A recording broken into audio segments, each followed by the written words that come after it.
Aquarium প্রজেক্টে আরেকটি নতুন ব্লগে তোমাদের সবাইকে স্বাগতম। তো এটা হচ্ছে আমাদের গাপ্পি ফিশের একটা প্রপার সেটআপ। সো আমাদের এখানে কিন্তু গাপ্পি ফিশ প্রচুর পরিমাণে আছে। আগে ছিল আমাদের শুধু ফ্যান্সি গাপ্পিগুলো আলাদা আলাদা সেগমেন্টে রাখছিলাম, তবে এখন আমরা ফ্যান্সি গাপ্পি এবং আমাদের যে মিক্স গাপ্পিগুলো ছিল ওইগুলোকেও একসাথে রেখে দিছি। কজ আরও নতুন অনেক ধরনের ফিশ আনছি, এগুলোর জায়গা ম্যানেজ করতে সমস্যা হয়ে যেতেছিল, যার কারণে সবগুলা গাপ্পিকে একটা সেটআপের মধ্যে নিয়ে আসছি। তবে আমরা ব্রিডিংটা করে কিন্তু আলাদা আলাদাভাবে। কিছুদিন আগে এদের ব্রিডিং সিজন ছিল, তারপরে কিন্তু আমরা এখানে ব্রিডিং বক্স দিয়েছিলাম। তো আলহামদুলিল্লাহ আমরা প্রায় 70 থেকে 80টার মতো বাচ্চা কালেক্ট করছি। সবচেয়ে বেশি পরিমাণ কিন্তু ওরা ব্রিডিং করে শীতকালীন যে মৌসুমটা আছে ওই মৌসুমেই।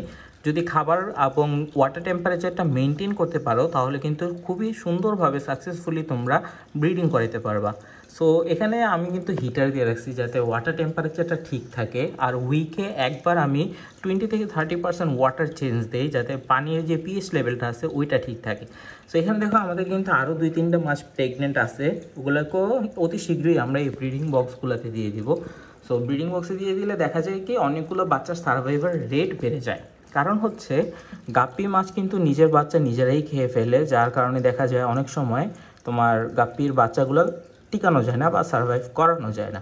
সেই ক্ষেত্রে যদি তুমি লক্ষ্য রাখো এবং প্রেগনেন্ট মাছগুলোকে আলাদা আলাদা সেগমেন্টে ভাগ করে দাও, সেই ক্ষেত্রে অনেকগুলো গাপ্পি মাছই বাঁচানো পসিবল। আর যদি প্ল্যান্টেড ট্যাঙ্কের সেট আপ দাও তাহলে সবচেয়ে বেটার, কারণ গাছপালার নিচেও কিন্তু গাপ্পি মাছের যে বাচ্চাগুলো আছে ওগুলো হাইট করতে পছন্দ করে। এছাড়াও ট্যাঙ্কের মধ্যে পিএইচ লেভেল বলো বা অক্সিজেনের পরিমাণ বলো সবগুলো মেনটেন রাখতে গাছ অনেক হেল্প করে থাকে। তবে গাছ দিলে দেখা যায় কি যে ট্যাঙ্কের মধ্যে এলগি বা শ্যাওলা জমার অনেক কিন্তু প্রবণতা দেখা যায়। তো শ্যাওলা থেকে বাঁচার জন্য এরকম ছোট ছোট যেই শ্রিম্পগুলো আছে বা চিংড়ি মাছগুলো আছে ওগুলো রাখতে পারো। এবং বিভিন্ন টাইপের কিন্তু শামুক আছে স্নেল, ওই স্নেলগুলোও তোমরা ট্যাঙ্কের মধ্যে দিতে পারো, যার ফলে এই শ্যাওলা বা যেই তোমার এলগিগুলো আছে ওগুলো রিমুভ হইতে অনেক ইজি হয়ে যাবে। সো এই জিনিসগুলো তোমরা করতে পারো। আর প্রত্যেকটা ট্যাঙ্কে কিন্তু যদি চাও তাহলে একটা করে বেট্টা ফিশ রাখতে পারো, যেমন আমরা এখানে একটা বেট্টা ফিশ রাখছি। এগুলো কিন্তু আমাদের বাসার নিচের হোম ব্রিড। আমরা আগে কিন্তু বেট্টা ফিশের ব্রিডিংয়ের ফুল একটা ভিডিও দেখাইছিলাম তোমাদেরকে, কিভাবে সাকসেসফুলি বেট্টা ফিশ ব্রিডিং করানো যায়। সো এই হচ্ছে আমাদের সেই ব্রিডিংয়ের বেট্টা ফিশ।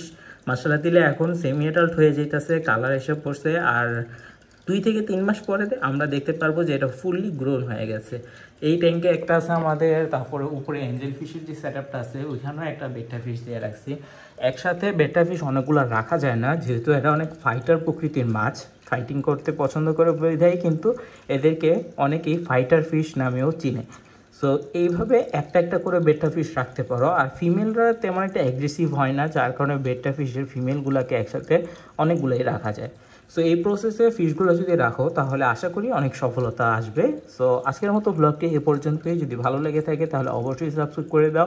নেক্সট আমরা এই যে গাপ্পি ফিশের বাচ্চাগুলোকে লাইভ ফুড দিয়ে কীভাবে দ্রুত বড় করা যায় এবং কীভাবে আলাদা আলাদা স্ট্রেনগুলো রাখবা, ফ্যান্সি গাপ্পির কেন ভ্যালু বেশি, এই সকল জিনিস নিয়ে আলোচনা করব।